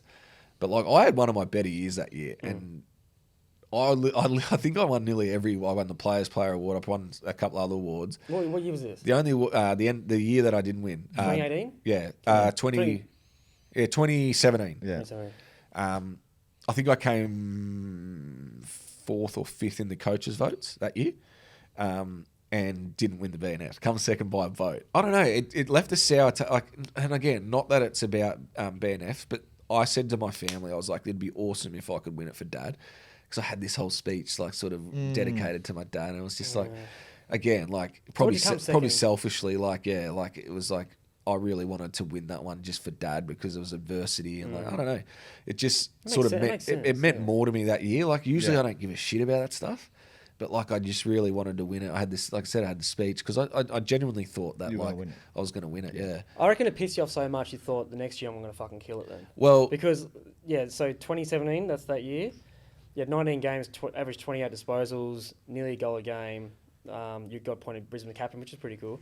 2018, 21 games, averaged 30.9 disposals. Oh, so that was that year. So it was 2018, yeah. So 2018. It was 2018. It says Murray medalist. Yeah. No, it wasn't. It's a runner-up. Yeah. Oh, it says Brisbane BNF. They got it wrong. Yeah, they did get it wrong because Hawks won it. Stepped down as captain mid-year to focus on personal well-being. Yeah. 2019 returned to Collingwood. So after that, filthy. Yeah, look, I was just real disappointed. I was like, and to me, it was like they had already made the decision to trade me. Okay. And so that's why they did. Okay, I didn't that's win why they didn't like. Because I lost by a vote, man. I was like, "What the fuck? He's staying, but he left. Like, what the fuck's wrong with this guy?" Yeah. Like, so what's happened to him? I literally like, and look, this is all conspiracy shit. Like, obviously, it's hypotheticals, but like, I just. Yeah, in my head, I was like, yeah, they've definitely like decided to trade me and haven't told me. Yeah. And also made me look like a dick now. They've done it through this way. And then they've obviously like, look, I don't want to say it, like it just seemed fishy that whole thing. Yeah. So yeah. Well, 2015 was pretty fishy. Yeah, exactly. Like me dead, mate. Yeah, and I think someone actually said something to Swanee as well on the night. And Swanee's a straight shooter. He'll tell you though. Swanee did all but like literally confirm it. Okay. To that person. So did it his way, like the way. Yeah. So it was just, I don't know. It was just strange. Yeah. Man. And the fact that Zorks was sitting there like shaking his head, like that was the biggest giveaway. He'd be honest with that. Zorks would say probably the first. He was like, I shouldn't win. I don't know what he sees. I can't remember what he sees. Like, it was okay. It wasn't like his previous years anyway. He was really good. 100% deserved it the previous years, but. I don't know. I just thought that was strange, and then obviously like so that's fucking happened. So you're like, what the fuck? And then you're leaving the BNF as we always do. Did you go out with all this? Or did you went straight? You said fuck these players. How'd you end up getting back to Collingwood? I think you fucked off. You just went straight home. Yeah, usually I'd probably do that. I would know. Yeah, I've done it a couple times. Usually I'd probably do that anyway. Yeah, obviously with kids and stuff as well. So after that, obviously you're a bit like, how you going, mate? And then like Collingwood, boom. Yeah, so then the next couple of weeks that unfolded, I obviously got a call from Paul, my manager Connors, and he said, Brisbane are open to trading you. I was like, okay. Surprise. Yeah. So it was sus. I actually had a good conversation with Fags at the Brownlow as well that year. I remember getting kicked out. Like him and I got kicked out of the Brownlow because we were the last two in the Palladium. We were still like chatting. Like, so we're just chatting about the whole situation and like, just like how I felt, how he felt. It was actually a really good conversation, and like it was really honest and open, and I respect Fags for that. And then obviously like it just things transpired and ended up back at Collingwood. That's crazy. Did you love being back there? Did you love, because at this time, you talk about Yeah, use I and think what was the last couple of years I at think as Collingwood well, for you? in my head, I was like, being back at Collingwood where it all started, being around, Steele was one of my great friends, just being around that environment, I genuinely thought would help me as well, mentally. But what I didn't realise about, the addiction and shit would just follow you. It just follows you. Just come with you. So you're just doing the same Probably shit. more accessible in Melbourne, though. Right? You're just doing the same shit in a different state. Did it get worse for you, the addiction get worse, or did it only get worse because what we've seen in the media? No, it got worse. Yeah. How so? Was it gambling? when I Did say- it make you No, I wasn't gambling. continue gambling? Or So I anything? actually stopped gambling in 2019. Yeah. And that's when, obviously the prescription side of things, to break the gambling, Yeah. And I don't say this flippantly or anything like that, but it was actually a lot easier than the drugs. People say only 2% of people go clean off gambling. What Like, was yeah. what was the 60% gambling for fuck you? all. What was the gambling for you? Distraction. Yeah, but how bad was it for you? We talking every day sort of a thing. Can't get it out of your mind. Every day, yeah. But I didn't get to thankfully I didn't get to the point where I lost everything. Yeah. So I was able to cut it off sort of in time before I really did some fucking serious damage. Yeah. So all the rumours around me owing Eddie and money or shit. Yeah. Money, Yeah, that's all bullshit. I heard he paid off your bike, he's dead or something. Yeah, that's all. And I was like, what a good bloke. Yeah, they were saying that's all you bullshit. want to sell your premiership medal because No. That was genuinely donated to. Yeah, I had nothing to do with that actually. Yeah, that but was people done through thought that they bought it, gave you the cash for Oh it. no! That was done through an auctioning place. Yeah. So I didn't even see the cash. Eddie bought it actually. Yeah, he did. He bought it back for the club. That was done through. What's that big auction place? My mate worked from. Is it Kennard's or Lloyd's? Lloyd's Lloyd's is I think it big. was Lloyd's yeah. is big. Yeah. So they actually they did it. So I didn't see any money. Okay. It was no transaction. Yeah, to well, me. that's So I kind of want to. So you get back to Collingwood, you settled in and stuff, but you just. And I actually think that was after I'd stopped. When was the bushfires? That was 20. When was it? 2019. Yeah, 2019. 2018, 2019. Oh, Yeah, okay, 'cause yeah. you- Well, it would I have did been live figured. stream. Yeah, no, I certainly didn't see any money. Yeah, for so that, you'd stopped. You'd stopped. Yeah, look, that was, and it is True. it's good because so many people go through this shit. Yeah. man. My good Instagram to gets tell it. flooded with people that, and this is ultimately what I want to do a little bit of once I, try and finalise things with my ex-wife is just I want to make a space, and I want to pursue a career in life sort of coaching with people in this era, Nice. addiction, combining addiction with physical health, mental health. Psychological therapy with physical therapy as well. So trying to basically keep it quite niche and only have sort of minimal clients until people get on track before introducing new clients. But I just feel like I've got a lot to give in that space. I'm really passionate about helping people overcome their difficulties in this Yeah. area because it's fucking hard. It's challenging. Well, we've seen with you, once you've sort of gone down this path, you put on a stack of weight, you've turned around now, and you look at your physique now, and it's not all physique, but something had to shift. It's a tough shift. Well, I've always been. What was it like going through that for you? And how did you shift out of it? I think anyone that knows me, my family knew that because they know who I am. So they know my mentality. When it comes to things in life, if I put my mind to something, I usually generally 99% of the time get it done. And that's something that's always been it's a bit positive, but can also be a negative for me because sometimes I can focus too much energy on something where it becomes detrimental. Yeah. So they knew I'd be able to get out of it. It was just about sort of channeling things and working through things as well. So I guess the first thing that I did was obviously you got to identify that you've got a problem. Yeah. So that's the first thing. So a lot of people don't actually identify within themselves that I've got a fucking issue here. Yeah. Can't admit it. So as soon as you take responsibility and make yourself vulnerable and just let yourself go to the addiction or whatever it is, you can then start to sort of work your way out of it. It's not something that just happens straight away. It's something that takes time, and there'll probably be little peaks and troughs, relapses. But ultimately, in the end, you'll get out of it. Is there a you see call someone, call the landline, and you get free help? Is that actually does it actually help that shit? I never did it. That's there's so always I never avenues used- to do it, but if you're actually struggling with something, you I don't think it believe would. in it. I can't speak personally because I never used any. luckily, like I had some really good resources available to me. And when I say resources, like even just talking to people, I actually spoke to like Fev, like even people that had addictions, like with gambling and stuff like that. So I even spoke to Fev and just these little. You can connect more with that. The thing that I look for, and I think many do, is that connection. So like connecting with someone who's actually done it. Like there's a difference between going to someone and sitting there and talking one-on-one with a therapist. Like they can help you, there's no doubt they can, but sometimes they can't relate. And sometimes just being able to sit there, feel like someone's relating to you can actually help you, because you get, like, you feel like they get you, and so it cuts deeper when they're talking to you. So if someone that I know, it's like going to the gym, man. Like I always look at it like this. It's like going to the gym and getting trained by someone who's not fit themselves. Yeah. I feel like it just doesn't cut as much. It's just, So it's like, if I'm sitting there telling someone, giving them advice on addiction and I've been through it, I feel like that cuts deeper than someone who's telling them. And that's not to say that they don't know what they're talking about, but it's just, it's, I guess it's validation that it can work. Yeah. And they know it because you're sitting right in front of them and you're living proof of it. So, like, I just feel like, I've been able to do that. And some of the best advice that I got was from people that had been through certain situations. So, I think the first thing that I did was, like, obviously take responsibility. And then it's obviously, like, figuring out a path, like, forward.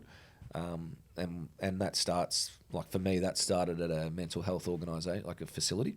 So where I could be monitored for the first stage, because, like, the thing with and look, my addiction was actually relatively short. It was only like 18 months. So it's like, we talk about it like, and sometimes I feel like this. I feel like it was like this big catastrophic event, and like it was like 18 months of my life. So it wasn't really a big, like it was a big thing to think because I was a public figure and a profile and a personality. Media. Whereas like if I was just an everyday Joe Blow, like 18 months is actually a very short addiction. A year and a little bit. Yeah. So it's like, I was able to get some like really good help. But the first thing is like the physical side of things, because what drugs do is they actually they have like physical adaptations. So it's like especially with opioids, like your brain, like your receptors and stuff, like crave it, and that's where you get the physical sort of withdrawals when you stop taking them. It's like a massive come down. Oh yeah, like, and it's just like cramps and sweats and like headaches, all that sort of shit. So it's like being in a facility is like where they can actually give you like things. They use a lot of Valium and stuff at these places, like because it just helps but you monitor relax. Stuff, but like lesser of it, just to Exactly. wean you off. It's monitored. So it's like keeps you cold comfortable as much as possible. Like cold turkey's the worst thing you can do. I don't know, because Valium, like that's even addictive for like. Exactly. Yeah. I've been But it's through like that. less addictive, and it's Yeah. good for treatment of addictions, and they can monitor it, so you're not abusing it, I guess. It's like having Panadol if you're addicted to Valium. Yeah, It's like and like when you're at these places, like they prescribe, they write in books, they give you a little cup, like you can't get more of it, hide it or anything like that. Like it's like they got to watch you take it, like so it's like it was good in a way that like I was at these places because it made it less uncomfortable. And once you get through that sort of weak period of like the physical withdrawals, then the mental ones start, and the mental ones are the hardest because that's when you got to like you're back in your own environment, your home, and like the urges to do it again, like they sort of 24/7, right? they start to take over, and like that's where like I was still on the list at that time. So that's when I really had to decide. Ooh, So that's when I really had to decide what do I want to do, like moving forward. Like, do I want to keep trying to play football, or do I just like cut ties with football now and just focus 100% on me for a while, Getting better. just trying to get better? And I made the choice just to walk away from football. So you're 29, Yep. and you played 9 games that year. Something like that. Yeah. Like looking back at that now, do you wish you did it sooner than that, or do you regret? Do you regret retiring or no? Because you did year and a half. Sometimes, look, I'd be lying if I said that I didn't wonder, like if I, got myself in a position where, like I was able to play football again, because I actually did come off it relatively quickly, and actually started like from about 3 to 6 month period after going off it, I actually did start to feel like myself again, and like started to really engage in like meaningful relationships and connecting with other people. It's just being my normal self. Like, I guess the person that I was early stages of Brisbane is who I am. Yeah. So it's like people sometimes forget that. Well, this being that I'm talking to now feels like the 2015 being. Yeah, Yeah. well, that's what I mean. Like, you go through a period of time where it's not you, and Yeah. people need to understand that that's not who you are. And like, I think the people that really know you know that. Yeah. But then some people, it's all too hard, and they just like, I lost friends, and that's Yeah. fine. Like, that's Yeah. their prerogative, and that's. But I also gained some. Like, so I Yeah. gained some people that I thought weren't friends, but actually, you know, really tried to help me and stuck with me, and now they're my better friends. Like, Yeah. so it's like there's pros and cons to everything, you know. Malthouse once told me when he broke his hand on the table when he was spraying me for the big day out. I just met him. He's like, "Fucking Robbo," boom, broke his finger, whatever that. But he's like, "How many?" Like, because I was with my Tassie mates and they were bad influence. He's like, "How many mates do you reckon you're gonna have from football when you finish up?" And I was like, "Oh fuck, I'll have like 10 or 15 easy. Like Yeah. all these guys, are my mates, like best mates." Yeah. He's like, "You'll have three friends from football." True. Do you reckon that? Like that was that sticks out with my mind. That was from 2014. Is it true? 100% true. Yeah. I got one mate. That's crazy, yeah. Like, It's and like- the older you get, and the more you have kids, you don't care. I either. don't care. Like, Hey, teammates, sweet. I'll die for I'll ride and die for teammates. Yeah. Like love them, and I still see the Bridgie boys sometimes Yeah. now. Like great catching up with them, but like there's only like a handful of blokes that I'll be like, okay, they're Yeah. fucking mates for life. I Yeah, don't see them all the time. Small network, you know, like Yeah. small circles. Like, there's nothing wrong with that. It's a bit of a facade though, like Yeah. football. Like, you know I what think there's mean? different personalities. I think some people really need others to lift them up. Yeah. And they're often the people that will really struggle, I feel like, in life, because there's you can't Postman's rely. real, bro. You can't rely on people to lift you up all the time. Yeah. You need to have internal happiness. Like, you need to be able to sit alone and just be you. Yeah. Like, and that's something I'm really good at, to be honest. Yeah. Like, I really enjoy my own time to the point where, like, Hey, it's get out of kind the of house, dickhead. You yeah. smell Well, the to the grass. point where it's like, you need to actually like try and engage in some relationships. Yeah, in dating. yeah. Get back on Like, the so you horse, got to mate. challenge yourself. But like, Yeah. I enjoy my own company, and like, I'm okay with it. Yeah. Because I'm internally okay with who I am, and I feel like I've done a lot of work to be able to understand who I am also. So would this follow you in the life post footy now? Like that's your like you feeling like that's something that I could really give back to Oh yeah, give yeah, back to people. yeah. Look, that's what I was saying earlier. Like, I want to try and engage in a bit of a life sort of coaching, mentoring role. Yeah. There's so many like online coaches and stuff Yeah, now but like you just like that. that really like they've just turned themselves into that off the back of seeing someone else doing it, Yeah. and it's all more like a money grab. Whereas this to me is actually something that I'm genuinely passionate about. Like I don't want to. Like, I want to target specifically men. Yeah. Like, so, and that's nothing against women. But you can relate to them. Like I just feel like it's more of a man problem. Like, and obviously the statistics around suicide and stuff will back that up. So I don't know like, too many women being gamblers, to be honest. yeah, well, it's not. It's. I mean, Yeah. gambling's one side of it, but it's more like the mental anguish that addiction in general causes people. And look, and also like the last couple of years I've been going through a divorce, so it's like even the stress and the mental anguish that causes you. Like, and I won't talk too much about that because it's still ongoing. But like, I can say that it's had an impact on my mental health at times. Yeah.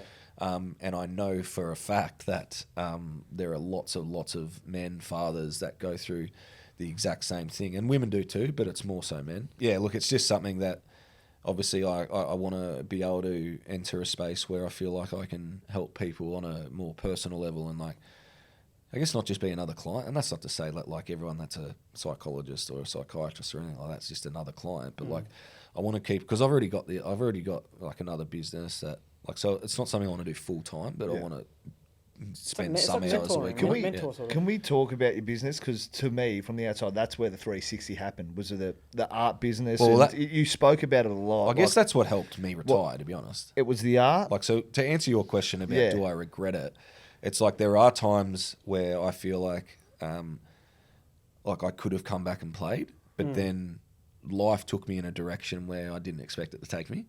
So like, I didn't know for a fucking people- bar. So I didn't you had to do art. But I was like, what the fuck is well, that? When? it's funny because I don't actually do art That's anymore. yeah. So what's funny The is, tables look sick, but Yeah, I but was like, what's- how the fuck?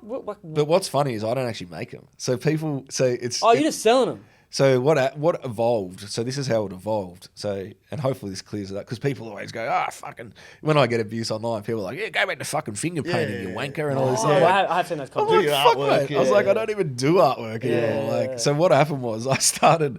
When I went into the facility, I started doing art as a form of therapy and Yeah. loved it. Like, fuck, like.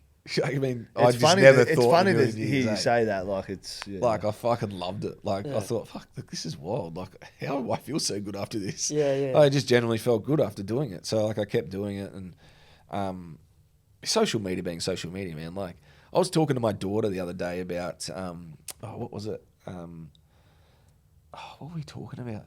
There was something we were talking about, and then the next morning she's on her iPad and these ads are popping up, and I was like, "See, Dale?" I was like, "See how like someone's always listening." Yeah. And like, so it was the same thing. Like You're targeted now with I it. was doing like artwork, and then other pieces of artwork, like woodworking and shit, started popping up, and I was like, "Fuck, what's that?"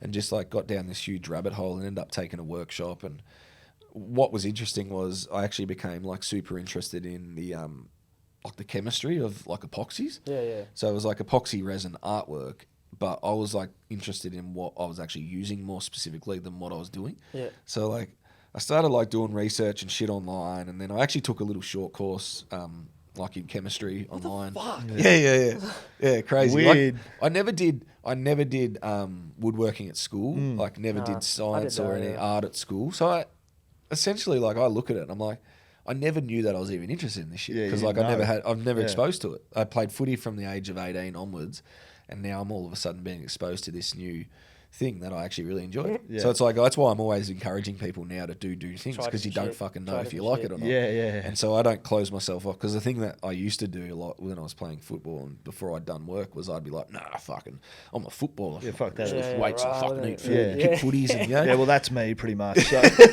So like I don't like I was like, I'm just going to be more open minded and just going to start like if people ask me to do something, I'm just going to say yes instead of no and making up some bullshit excuse. I'm going to do it. Yeah. Whether I like it or whether I don't fucking like it, who cares? I've said I've tried it and done it, and if I don't like it, I won't do it again. Yeah. So, yeah, I always encourage people to do that. But like when I started doing like making some woodwork stuff, I was like, fuck, I actually love this. And the weird thing is, I always used to see my dad do it. Like my dad was always handy with shit. Like he'd DIY and make shit all the time, and I always watch him. And like maybe I was taking it in, you know, like subconsciously, like I've taken it all in, and like I now do it. And Because yeah, so you didn't make those tables? no, so like I did I was make, about to say those fucking tables look sick. Like, early on, yeah, Yeah, like it I was. can make them. Yeah. well, So I saw you on like I don't know if it was 7. So I was or doing it something as a hobby, and then what happened was I was like, how can I turn this more into like an actual business? Like, because at that stage as well, like I had the retirement, I was like, fuck, you know, like I need an income. Like transition out of footy's fucking hard. Like, what am I going to do? You get drip fed from AFPA, that's about it. Yeah, well, that's not going to last you a year either.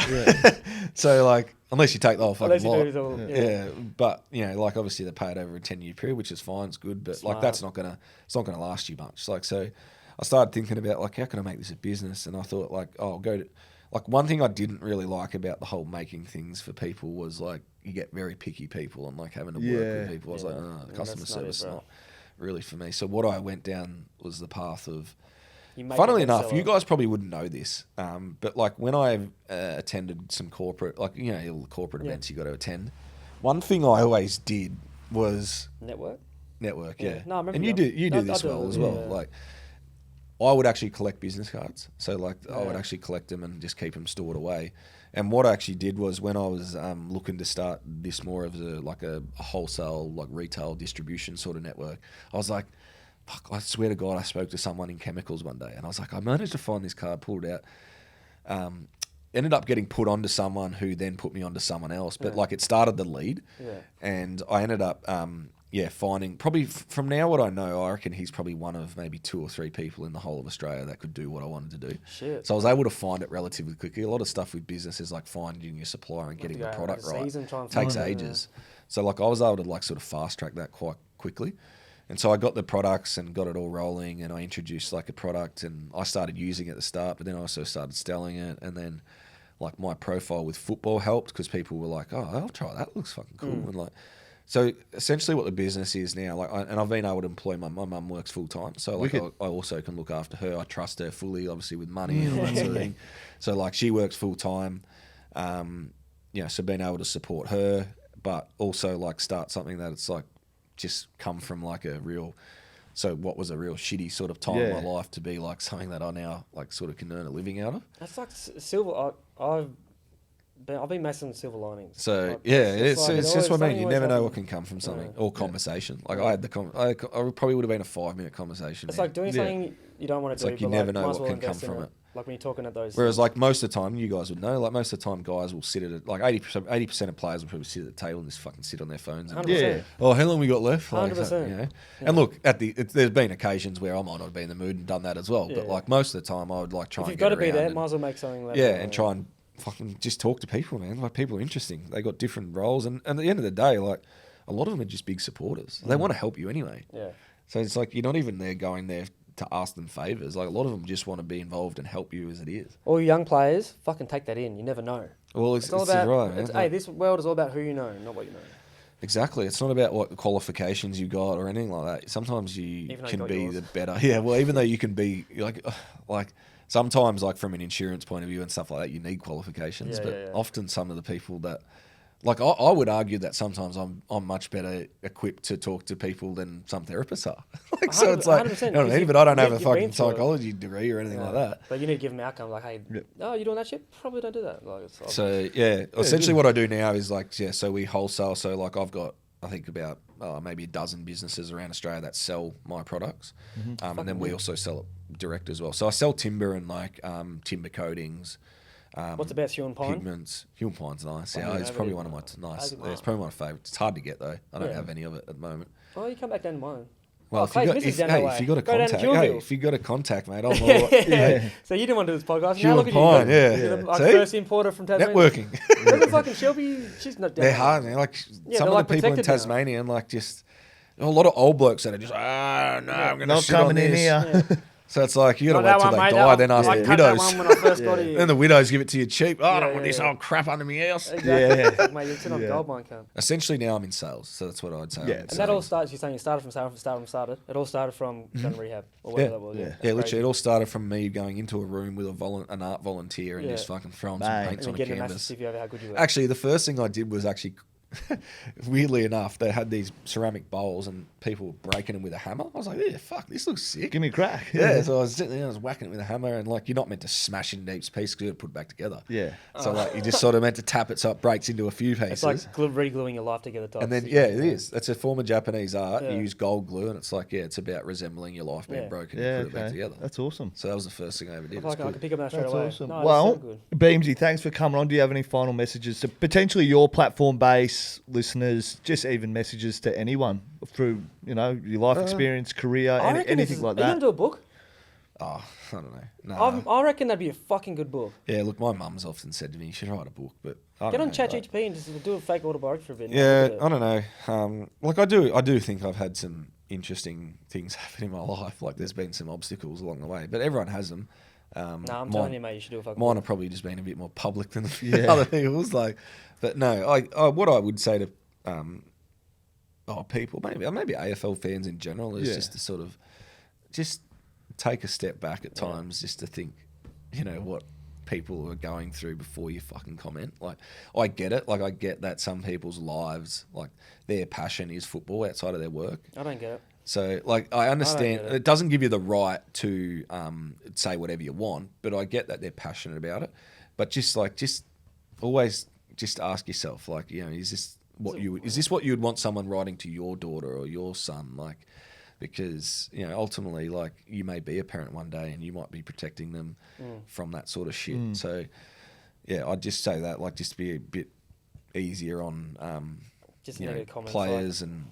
Just the whole, like, I understand social media is a bit of a fucking trap these days, but look, just be mindful, I guess. And the other thing I'd say is just be open-minded, give things a crack. If you're in a shit situation, going through a shit time, reach out to someone, like talk to someone. It may just be that start that you need. They might be able to point you in another direction, and all of a sudden, like, you've got this like dot to dot where you're like sort of joining dots, and you're sort of on this path to getting out of the shit you're in. Because like I said, I get a lot of people message me on Instagram. Sometimes it is hard to sort of like try and get back to everyone, but Yeah.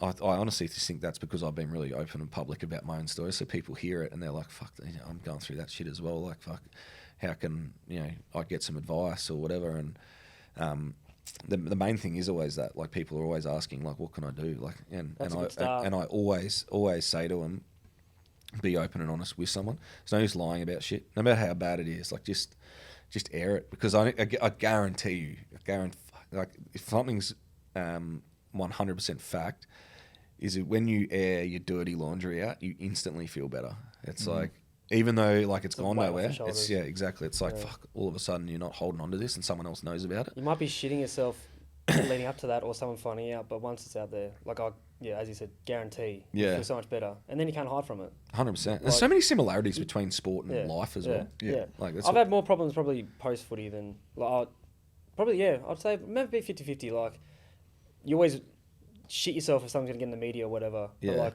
once it does, it's not as bad as it is. Like if you get it out. Just get out. And it's interesting as well, like, because there is like there is a big problem with like transitioning from football into life. Like, players identify that as well.